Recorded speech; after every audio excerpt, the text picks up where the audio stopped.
Ya, Bapak, seperti apa nih Pak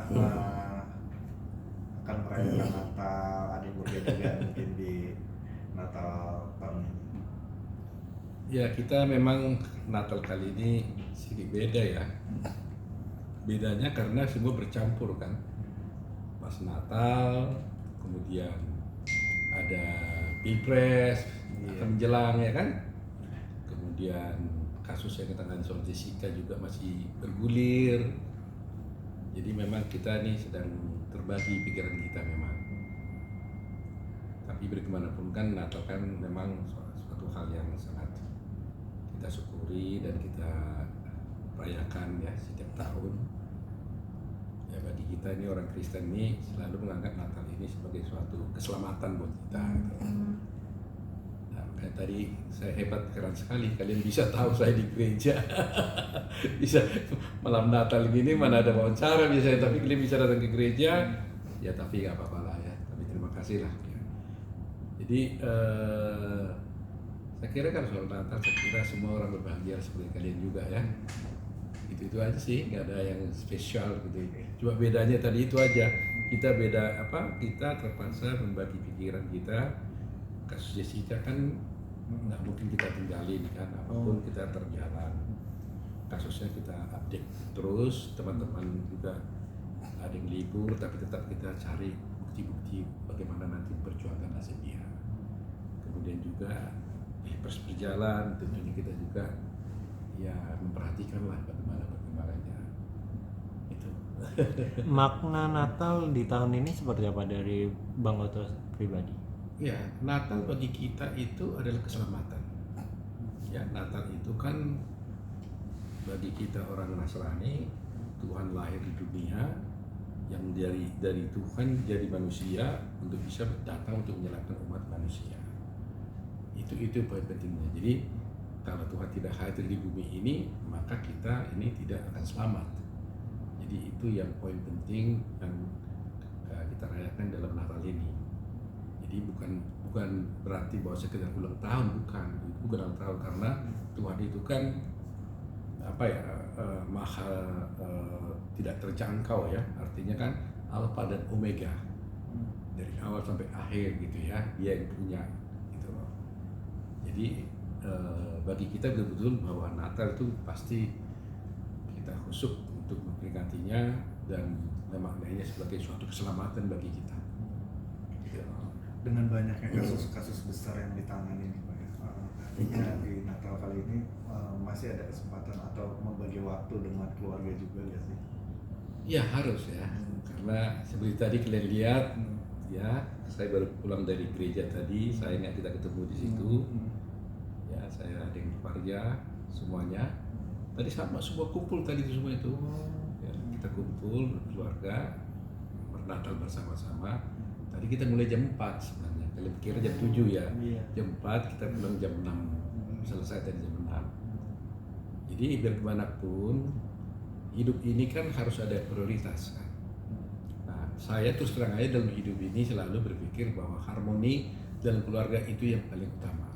Selain hubungan kita dengan Tuhan, kita selalu berpikir bahwa harmoni dalam keluarga itu paling utama. Apalah artinya kita sukses dalam suatu pekerjaan, katakan dibilang berhasil, tapi kalau keluarganya berhasil, saya kira itu nggak gunanya juga, ya kan? Tetapi walaupun mungkin di dalam profesi kita biasa-biasa saja umpamanya, tapi kalau keluarga kita bahagia, itu akan kita nikmati suatu hal yang baik bagi hidup kita. Jadi selalu prinsip hidup saya itu harmoni. Ya, jadi selalu saya bilang sama anak saya juga, apapun kerja keras boleh dan harus, tapi keluarga itu utama. Makanya seperti lihat ini tadi juga warung kita keluarga besar nih sekarang ini kan, kita sudah 15 orang nih, suami istri anak cucu-cucu ya. Nah habis ini kita kemarin itu kerja semua nih kan, semua sibuk gitu ya. Tapi persis pada tanggal 22 kantor terakhir, 23 mulai libur, ya kita sekarang kumpul bersama. Ya, untuk semacam apalah ya, semacam refleksi juga ya, refleksi. Kita refleksikan akhir tahun kita kayak apa sih gitu loh. Apa yang sudah dilakukan 1 tahun ini. menyenangkan nggak buat Tuhan yang kita lakukan, ya kan? Ya kalau tidak menyenangkan ya kita harus bersujud minta ampun gitu ya, dan supaya besok-besok kita diberikan kekuatan lagi menjalani hidup ini, karena hidup ini terus kan harus bergulir penuh tantangan. Tapi terus terang aja Mas ya, saya sungguh-sungguh bilang bahwa saya selalu mengandalkan Tuhan dalam hidup saya ya, karena saya merasakan kalau Tuhan nggak nolong nggak mungkin bisa semuanya, apalagi dalam kasus Jessica. Saya betul-betul tiap hari pagi malam berdoa terus, karena saya bilang wah Tuhan, nggak mungkin saya bisa bela Jessica ini berhasil kalau Tuhan nggak tolong. Seperti saya bilang kan temboknya terlalu besar, kekuatan saya kan terbatas, yang kita hadapi tembok besar. Jadi kalau bukan Tuhan ya siapa gitu. Nah itu pun sekarang ini saya selalu berdoa, kenapa ya Tuhan belum bicara nih ya. Nah dulu 7 tahun yang lalu kasusnya seperti itu, kita sudah jalani terus berjuang, tiba-tiba ada Netflix. Setelah ada Netflix, terus masyarakat netizen mulai ikut membantu. Nah saya merasakan wah kelihatannya Tuhan sudah mulai buka pintu nih. Nah karena Tuhan sudah mulai pintu, maka saya harus mengetuk terus lagi pintu itu supaya tetap terbuka dan lebih lebar gitu. Nah itulah harapan kita sekarang ini. Tapi ada perkembangan lagi gitu Pak, ini kan dukungan dari beberapa lawyer yang sempat kemarin di ini kan, udah ada perkembangan lagi nggak sih dari kasus itu? Iya, jadi dengan adanya dukungan dari beberapa lawyer itu, kita merasakan sekarang ini bahwa semakin banyak energi yang tambahkan, sehingga ketika kita mengumpulkan bukti-bukti banyak bantuan-bantuan dari teman-teman. Nah seperti laporan kita ke KY yang kemarin itu, ya, kita melaporkan hakim kan. Nah ternyata sudah ditanggapi. Ya, kita pun sudah diundang oleh KY. Nah, kita sudah diundang KY dan tim kita sudah memberikan penjelasan, dan harapan kita ya mudah-mudahan akan ada sanksi yang diberikan kepada hakimnya. Ya itu. Nah, menurut informasi dari KY kepada tim saya, dulu kan waktu kasusnya 7 tahun yang lalu, katanya kan, faktanya kan kita pernah melapor hakim tersebut. Kemudian karena berbagai pertimbangan, laporan itu kita cabut. Tapi rupa-rupanya menurut keterangan dari KY ini, ternyata mereka melanjutkan kasus itu walaupun kita cabut. Dan mereka menemukan satu temuan pelanggaran daripada hakim tersebut. Dan sudah diputus, ada sanksi katanya. Ada sanksi, dan sanksi itu disampaikan kepada Mahkamah Agung, Badan Pengawas Mahkamah Agung. Nah, namun ketika kita tanya kemarin itu apa sanksi yang dijatuhkan, mereka nggak beritahukan, silakan aja cari sendiri gitu. Nah ini sekarang kita mau cek ini, ya. Nah kedua yang kita laporkan kan banyak hal perbuatannya kan. Nah tapi apakah yang kita laporkan ini yang sudah dijatuhkan pidananya, apa hukumannya, apakah di luar itu ada atau tidak? Tapi kami yakin masih ada satu kasus yang pasti tidak belum diputus karena kasus itu berjalan kan baru-baru ini, yaitu wawancara hakim tersebut di talk show-nya Rossi Silakan. Jadi itu salah satu perkembangan yang kita dapatkan sekarang. Nah kedua, sekarang kita mau mengambil bukti-bukti tentang CCTV. Ya. Ketiga, teman-teman sudah mempersiapkan, mungkin juga melaporkan dokter dan sebagainya ya, kepada MKDKI ya, Majelis Kehormatan Disiplin Dokter MKDKI, Majelis Kehormatan Disiplin Dokter Indonesia. Nah karena prinsipnya otopsi itu kan sebenarnya kan wajib dilakukannya, dan ada perintah daripada surat kepolisian yang meminta otopsi, tapi dia tidak lakukan. Nah akibat tidak dilakukannya ini kan menjadikan kasus ini kan menjadi begini bencana buat Jessica kan. Saya katakan bencana karena kami yakin kalau otopsi itu dilakukan, itu pasti tidak ditemukan cyanida di dalam tubuhnya Mirna. Tapi karena tidak dilakukan, akhirnya menjadi bias kan, karena hanya diambil sampelnya. Nah ini sangat penting sekali gitu. Jadi tim akan bekerja untuk juga melaporkan kepada Majelis Kehormatan dokter Indonesia, disiplin Majelis Kehormatan Disiplin Indonesia, apa kedokterannya, MKDKI Majelis Kehormatan Disiplin Kedokteran Indonesia. Nah dulu saya jadi itunya di situ, salah satu anggota dari MKDKI-nya dulu. Pertama kali MKDKI dibentuk, saya menjadi anggota MKDKI-nya. Gitu Mas.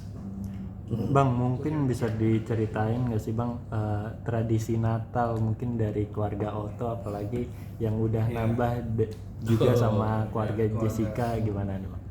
Tradisinya Ya, seperti apa sih? meskipun kita ini sudah hidup di Jakarta dengan anak-anak, tapi terus terang aja tradisi yang terjadi di orang tua saya dulu sampai sekarang tetap saya bawa, Masih diterapkan ya? masih diterapkan. Jadi gini, biasanya selain Natal dan Tahun Baru, jadi di orang Batak itu ada dua hal yang sangat penting.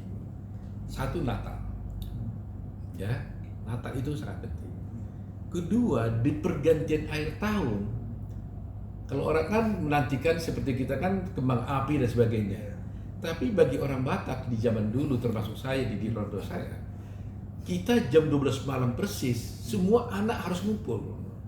Jam 12 malam, nggak boleh kemana-mana. Ngumpul di situ kita ibadah, berdoa, bersyukur pada Tuhan bahwa kita telah melewati tahun yang lama, masuk ke tahun yang baru. Jadi tradisi dulu itu selalu ibadah itu jam 12 malam itu. Jadi waktu dulu kita walaupun anak kecil udah ngantuk-ngantuk, dipaksa itu bangun. Nah biasanya jam 12 malam itu semua anggota keluarga saling bicara. Jadi kalau dia merasa ada salah, dia minta maaf sama orang tua. Sesama kakak adik juga minta maaf, ada yang salah. Ya refleksi lah kan, evaluasi gitu kan. Nah orang tua juga biasanya begitu, dia kan menasehati anaknya, setahun ini kamu begini, kali ini kamu harus begini gitu ya. Jadi itu terus. Nah setelah di Jakarta, orang kan pergantian tahun perginya kan keluar lihat kembang api. Nah mempertahankan kan nggak mudah. Tapi saya dengan saya tetap mempertahankan apapun jam 12 kita kumpul gitu. Nah kadang-kadang kita keluar negeri, ya kan? Karena kita kumpul biasanya kan kita ibadah satu ruangan. Kalaupun pergi ke hotel, kita pakai satu ruangan, kita ibadah bersama-sama. Karena kita harus mengajarkan pada anak kita bahwa hidupmu itu adalah nggak bisa kalau Tuhan yang tolong, bukan Tuhan yang tolong. Jadi persis jam 12 kita sudah nyanyi, berdoa sama-sama, saling evaluasi, saling menasihati, dan saling memaafkan. Jam 12. Setelah selesai acara itu silakan dia mau pergi, mau kemana, silakan. Nah, tapi kan kadang-kadang ada kesulitan kalau kita persis keluar negeri. Jamnya kan beda. Ya, kalau di luar sana jam segini, di sini jam berapa. Nah, akhirnya karena anak-anak juga kadang-kadang kalau ada yang masih kecil, kan nggak bisa kita paksa dia bertahan sampai jam 12, gitu kan. Kalau pokoknya baru 10 tahun, ya jam 10 dia udah tidur. Nah, akhirnya kita rubah, tidak lagi jam 12 malam, tapi besoknya di Januari 1st gitu kan. Ya, nah makan siang kita kumpul dengan yang sama tapi dengan waktu yang berbeda. Jadi itu bagi kita tradisi itu tetap kita bawa itu. Jadi kita tidak biarkan mereka itu jam 12 malam itu pergi kemana-mana. Nah sekarang karena kita bikin Januarinya, oke silahkan dia mau lihat kembang api silahkan. Tapi besok pagi atau siang jam 12 kita kumpul lagi makan itu. Itu kalau tahu tradisi itu tradisi itu harus dijaga. Iya harus dijaga tuh. Karena baik gitu loh, baik sekali. Ya kan karena coba setahun ini kita kan nggak pernah bisa heart to heart bicara sama semua anak kan. Jadi situ evaluasi. Jadi kita berani bilang bisa acaranya sampai 2-3 jam tuh. Dulu you begini. Nah di situ ada konsensus bahwa di situ itu tidak boleh yang ada dendam, tidak ada marah. Kalau dinasihati di depan orang juga ya harus nurut. Nah tentu Anda bertanya kan anak-anakku itu kan sekarang sudah suami istri, sudah mandiri. Ya nggak apa-apa, tetap bagi saya itu tetap anak saya. Itu anak manis saya, biar dia sudah punya anak, bagi saya itu anak yang manis buat saya. Jadi saya tetap merasa boleh dong saya memberikan nasihat, ya. Dan mereka juga mau, ya kan? Nah mereka juga saya tanya kalau maunya papa selama ini ada kurang bagus, kurang perhatian atau salah melangkah, tolong kalian juga bicara. Nah biasanya di akhir tahun itu kita membicarakan tentang apa mau kita lakukan ke depan. Jadi umpamanya kalau saya punya suatu keinginan atau cita-cita, kita harus ngomong sama dia. Rencana saya tahun ini, rencana ini. Karena kan nggak mungkin jalani hidup ini tanpa rencana kan. Iya. Jadi kalau negara kita ini ada namanya dulu pelita ya kan, rencana 5 tahun gitu, ya kita rencana 1 tahun dulu lah. Ya, tahun ini saya berencana begini. Nah kita diskusikan, ada pro kon dan sebagainya. Itu tradisi yang selalu kita lakukan itu.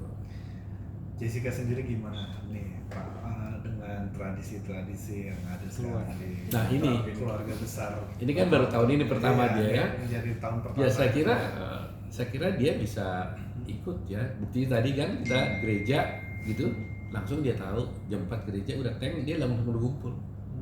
Jadi saya puji Tuhan dia langsung bisa bersama kita di gereja dan dia udah tahu nanti itu bahwa akhir tahun 31 jam 12 kalau memungkinkan bisa kumpul, kalau tidak di Januarinya. Nah untuk itu tentunya kan dia juga punya orang tua kan. Nah jadi kita bagi. Jadi kemarin mereka sudah bikin acara Natal sendiri dengan keluarganya Mila. Mereka bikin acara di puncak. Keluarga besar mereka juga. Yakub juga ikut di sana. Jadi diatur. Jadi mereka tanggal 20 udah mereka bikin acara Natal di puncak. 20 pulang dia tadi malam. Nah malam ini dengan keluarga kami gitu. Gantian. Jadi gantian. Nah nanti ya kalau udah ketemu lagi habis di Januari, tentunya saya harus bertemu lagi dengan keluarga Mila kan. Oh gitu. Ya selalu kan gitu kan. Ya tak usah begitu. Jadi harmoni. Dan tadi mungkin mengikuti ibadah malam Natal juga tadi sore itu seperti apa? Bareng Mila juga bareng Yakub. Ya kita senang kan, kita merasa wah Tuhan sudah tambahkan satu anak buat saya Mila kan. Karena Mila itu walaupun membantu saya kan sebagai anak saya kan. Dan dia sudah mengandung seorang cucu yang akan diberikan kepada saya, cucu ya kan. Ya senang lah, kita bersyukur pada Tuhan lah. Tuhan itu baik ya kan, kasih anak tambah anggota keluarga kita. Nanti mudah-mudahan kalau sudah keliru di bulan 2 atau bulan 3 dia akan direncanakan melahirkan. Ya tentunya saya akan menggendong cucu yang baru nih. Yang ke-6. Persiapannya udah seperti apa sih Pak? Artinya udah akan menyambut si buah hati ini. Ya, yang penting kita persiapan kita hati kan. Ya, karena cucu saya ada 5 dan saya harus tetap berupaya seperti yang selama ini saya harus memperlakukan cucu saya ini sama sebagai cucu banggaan saya. Nggak boleh beda-bedain, sama treatmentnya, sama kasih sayangnya, supaya mereka juga sayangnya juga pada saya sama gitu. itu yang kita alami lah gitu. Mungkin untuk memaknai Natal di 2023 ini seperti apa? Ya tadi saya udah ceritakan sama dia tadi bagaimana Natal. Oh gitu ya. Iya, Natal buat kita sebagai orang Nasrani, sebagai orang Kristen itu adalah keselamatan. Bagi kita konsepnya adalah Tuhan Allah itu sekarang menjelma menjadi manusia. Bukan dibalik ya, bukan manusia jadi Tuhan, tapi Tuhan Allah menjelma menjadi manusia, datang sebagai manusia ke bumi ini dengan tujuan untuk menyelamatkan umat manusia termasuk saya, sehingga saya yang berdosa ini dicuci dosa saya diselamatkan. Itu sebabnya bagi kita sebagai orang Kristen bahwa keselamatan itu adalah anugerah. Jadi keselamatan itu suatu hal yang tidak bisa kita raih dengan upaya kita sendiri, tapi itu adalah anugerah dari Tuhan. Nah oleh karena itu kita selalu memaknai Natal itu sebagai hal yang sangat penting karena anugerah Tuhan telah diberikan pada kita. Kita percaya kita akan diselamatkan dengan kelahiran Tuhan Yesus gitu. Bang Oto, tadi kan sempat merayakan Natal dan itu keluarga besar juga penuh cinta kasih juga, benar-benar merasa berkat luar biasa nggak sih yang Tuhan berikan? Oh iya, betul-betul.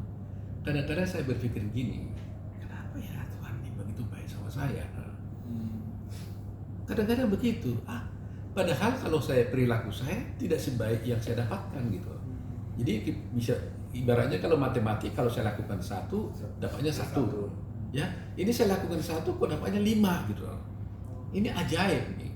Makanya itu saya katakan bahwa ini hanya anugerah, hanya kebaikan Tuhan, bukan karena perbuatan saya, bukan karena kebaikan saya. Saya yakin dan percaya kebaikan saya, perbuatan saya tidak tidak sebanding dengan apa yang saya dapatkan. Makanya selalu saya katakan Tuhan itu baik sekali. Ya, jadi saya selalu bersyukur. Tidak ada, pokoknya dalam hidup saya itu harus bersyukur pada Tuhan dan selalu mengandalkan Tuhan dalam hidup. Kadang-kadang orang bilang itu mau rohani dan sebagainya, bukan rohani. Tapi saya merasakan itu gitu. Saya merasakan itu. Coba ya, orang pintar banyak pintar, orang hebat banyak hebat, orang yang rajin yang lebih rajin dari saya lebih banyak, ya kan? Yang kerja keras banyak, ya kan? Tapi kok saya nggak sehebat mereka, nggak serajin mereka, Tuhan kasih lebih seperti kepada saya. Nah ini bagaimana? Makanya selalu saya katakan rezeki itu kan tidak hanya uang sih. Rezeki itu kan tidak hanya melulu uang, tapi kan kebahagiaan keluarga, istri yang baik, anak-anak yang baik, anak-anak yang bahagia.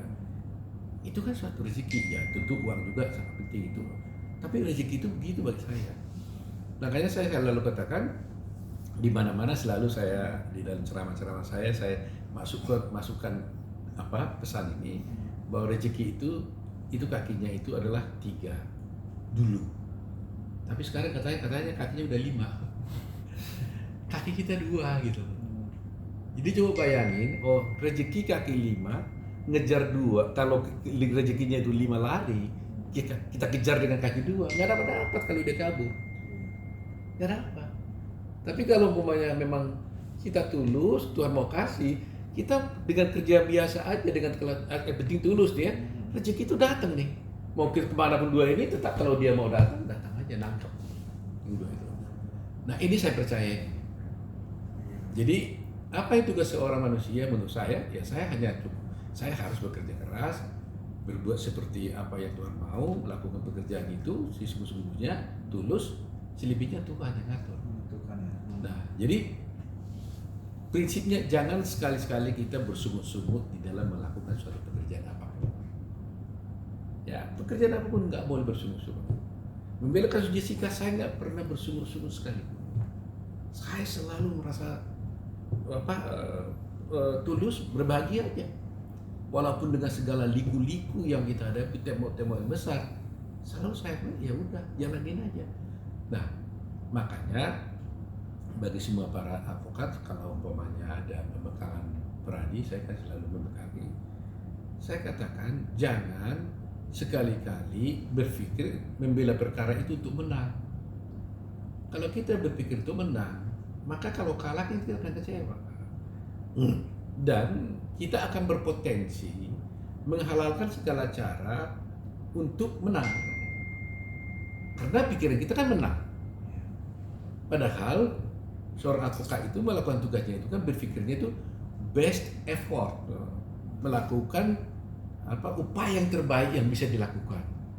Jadi kalau umpamanya saya sudah lakukan pembelaan yang baik dengan segala ilmu yang saya gunakan, hasilnya tidak seperti diharapkan, tidak ada masalah. Karena itu urusannya hakim, ya kan? Saya nggak urusannya hakim. Kalau hakimnya salah dan membuat putusan, saya mau bilang apa? Urusan saya adalah melakukan pembelaan sebaik mungkin. Jadi best effort itu namanya, itu upaya terbaik. Jadi itu soal bagi saya bagaimana memaknai hidup ini. Ya mudah-mudahan teman-teman bisa terberkati juga dengan apa yang saya sampaikan ini. Gitu. Terakhir mungkin Bang, harapan untuk tahun yang baru nih apa sih yang ingin dicapai? Memenangkan kasus Jessica lagi kah atau seperti apa? Kalau untuk Jessica betul-betul memang saya nggak bohong. Tidak ada hari tidak saya doakan dia dan kasusnya. Betul-betul. Siang malam saya doakan. Dan saya juga berharap pada semua masyarakat Indonesia, netizen, tolong doakanlah. Doakan saya, doakan Jessica, kiranya Tuhan mau menolong gitu ya. kiranya Tuhan bisa menolong perjuangan kami. Jessica bisa bebas, itu baik buat Jessica, tapi dan juga sangat baik buat bangsa ini. Sangat baik buat bangsa ini. Kemarin Akbar Faisal, mohon maaf Pak Akbar kalau saya ngomongin spontan nih. Akbar Faisal, tahu kan? Iya. Telepon saya, dia ada di Jawa. Saya bilang, ada apa Bung Akbar? Dia bilang, Bang, saya telepon ini karena tadi malam saya nggak bisa tidur. Dia bilang, loh bagaimana seorang Akbar Faisal yang selama ini sudah terkenal dengan follower yang banyak nggak bisa tidur? Saya nggak bisa tidur mikirin kasus Jessica. Dia bilang, boleh cek sama dia. Loh baru tadi malam nih ngomongnya. Kemarin. Loh kenapa? Saya bilang, saya lihat terus perhatiin kasus-kasus itu katanya. Tolong, saya nggak bisa tidur. Dia bilang, saya tidak bisa menyangka bahwa di negeri kita ini masih ada bisa timbul kasus seperti itu. Ada ketidakadilan di negeri kita itu dalam situasi yang sudah modern sekarang ini. Jadi maksud mau apa? Dia bilang, Bang bisa kita ketemu nggak? Dia bilang, boleh, saya bilang. Tapi saya bilang, saya juga mau pergi liburan, saya bilang. Jadi kita janjian nanti di Januari akan ketemu. Dia bilang, saya mau up kasus ini, saya ikut bantu Bang. Dia bilang, wah terus terang aja dia seorang politisi, bekas anggota DPR, sekarang dia buat podcast yang cukup besar. Dia bilang, saya nggak bisa tidur memikirkan kasus Jessica. Padahal dia bukan pengacara Jessica. Tapi melihat ketidakadilan itu dia bilang, saya nggak bisa tidur. Silakan tanya dia. Saya kaget itu betul-betul. Saya bilang, Bung Akbar, saya senang banget nih kalau sampai masih ada orang di Indonesia ini mau nggak bisa tidur mikir kasus ini. Saya bilang, saya kira hanya saya. Ternyata Akbar juga seperti itu. Ya mudah-mudahan akan banyak Akbar yang lain yang bisa yang berpikir seperti itu. Ya, jadi betul-betul. Saya spontan aja tadi bukan nama dia karena baru semalam ya. Ya baru kemarin tuh sama dia. Dia telepon, dia bilang saya lagi di Jawa. Dia bilang, coba bilang ini saya nggak bisa tidur. Bener? Iya katanya. Padahal dia jarang kontak dengan saya. Dia nggak pernah urusan dengan kasus ini dengan saya. Tiba-tiba. Ya tiba-tiba. Jadi ya siapa tahu Tuhan menggerakkan dia. Ya mudah-mudahan. Harapan lainnya Pak selain Ya harapan kita ya tentunya untuk keluarga saya tentu berharap Tuhan tetap selalu menyertai kami, bangsa ini juga tetap Tuhan perbaiki, dan kalau boleh ini kan mau masuk pilpres. Ya siapapun yang terpilih hendaknya kita mendapatkan pemimpin yang amanah, yang baik buat bangsa ini, siapapun dia yang bisa memperbaiki negara ini dengan baik, terutama di bidang hukumnya nanti. Itu betul-betul spesifik. Permohonan saya kepada Tuhan itu agar semua baik, karena ekonomi kita kan baik, nanti hukumnya akan baik, itu akan rakyat akan sejahtera lah. Oke, Ya, siap.